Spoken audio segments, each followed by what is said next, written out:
The Witch's Child.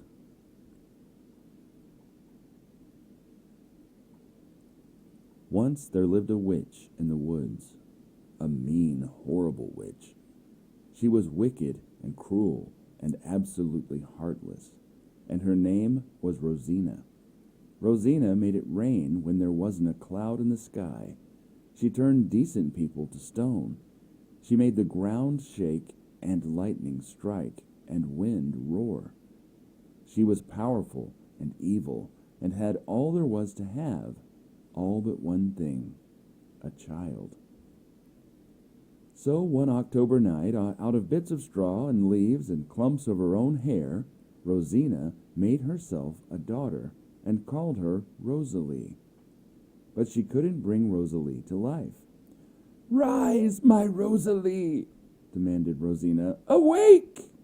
the witch cried out. But with all of Rosina's spells and brews, the straw girl only stared and did not say a word. "Perhaps tomorrow," Rosina said, and she flew out into the night to rattle the resting. The next morning, Rosina tried again to awaken the lifeless Rosalie. "Rosalie," the witch said, "I can give you anything you want." With a wave of her hand, Rosina filled the room with toys and treats, but the straw girl only stared and did not say a word.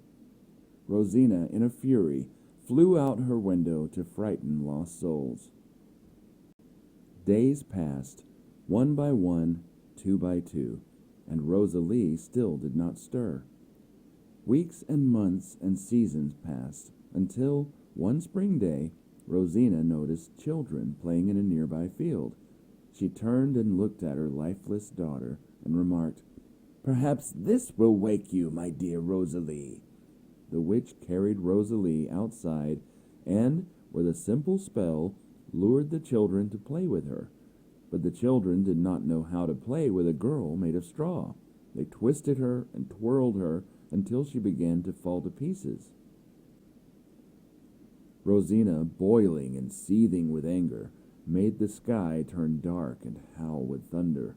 The terrified children ran, but the witch raised a finger and one by one turned each child into a thorny bush, stunted and prickly and rooted to the ground. "If I can't have a child, no one will," crackled Rosina as she carried Rosalie back to her gabbled house. Inside, Rosina abandoned Rosalie next to the dustbin and soon forgot her. Thereafter, the clouds never parted in Rosina's fields, and any child luckless enough to wander in them was turned to shrubbery, knotted and stiff. Spring melted into summer, autumn arrived, and one late September afternoon, Lena, an inquisitive little girl, strayed too far from her parents. She missed Rosina's fields and found herself at the witch's house. She walked inside. "Hello," Lena called out. No one was home. No one except Rosalie. Lena looked at disheveled Rosalie and said, "Oh, poor girl, look at you. What a mess."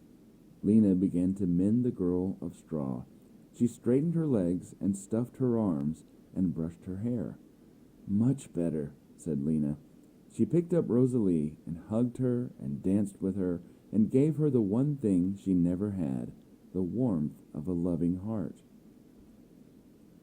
But outside, a bitter wind chilled the night.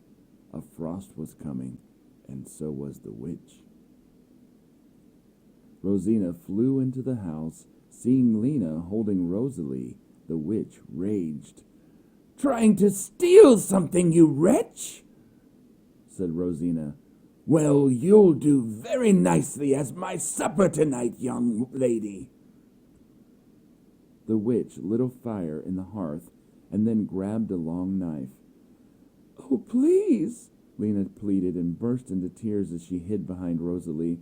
"Please, I wasn't stealing anything. Please, someone help me," Lena cried as she held on to Rosalie. "It's too late for that, my child," said Rosina as she approached the terrified girl. But something happened. All at once, Rosalie felt a thumping, a beating, a throbbing, a pulse. With Lena's tears on her arms, Rosalie slowly, awkwardly wrapped those very arms around Lena to protect her. Rosina was stunned.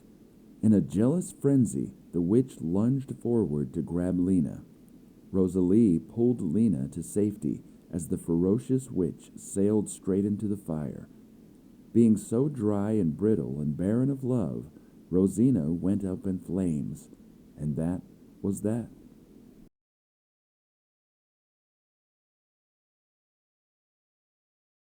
Rosalie held on to Lena all through that autumn night.